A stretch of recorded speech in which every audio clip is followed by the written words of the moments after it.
అయితే ఈ రోజు నుంచి ఆ పరిస్థితి మారాలి. ఒకప్పుడు వాళ్ళ పరిస్థితులు చూసి అటు ఆకర్షింపబడ్డ మనం ఇప్పుడు దేవుని యందు బలమునుంది వాళ్ళని దేవుని వైపుకు ఆకర్షించాలి.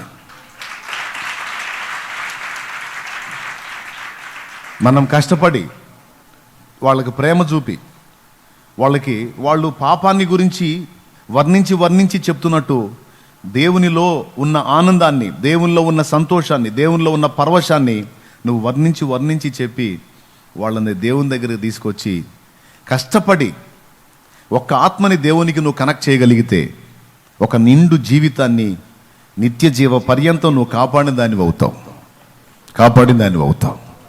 ఒక నిండు జీవితాన్ని నిలబెట్టిన దానివి అవుతావు. ఒక కుటుంబం, ఒక తల్లిదండ్రుల కన్నీళ్లు నువ్వు ఆపిన దానివి అవుతావు. ఒక ఆత్మహత్యను ఆపిన దానివి అవుతావు. ఒక నిండు యవన జీవితం బలిగాకుండా కాపాడిన దానివి అవుతావు. వాళ్ళని మనం వేరే వేటికి తీసుకెళ్లకుండా దేవుని సన్నిధి గురించి, దేవుని సన్నిధిలో ఉన్న వైభవాన్ని గురించి, ఆనందాన్ని గురించి, నువ్వు రక్షణ పొందిన సాక్ష్యం, నువ్వు దేవునికి ఎలా కనెక్ట్ అయ్యావో ఈ విషయాలు ఇతరులతో పంచుకొని నువ్వు వాళ్ళని ఆకర్షించగలిగితే, ఎంతమందిని నువ్వు అలాగ దేవుని కొరకు ఆకర్షించగలుగుతావు, అన్ని జీవితాలకు నువ్వు ఒక వెలుగు అవుతావు. మనం ఎన్నాళ్ళు బ్రతికామన్నది కాదు, ఎంతమంది జీవితాలను వెలిగించామన్నది సాక్ష్యం.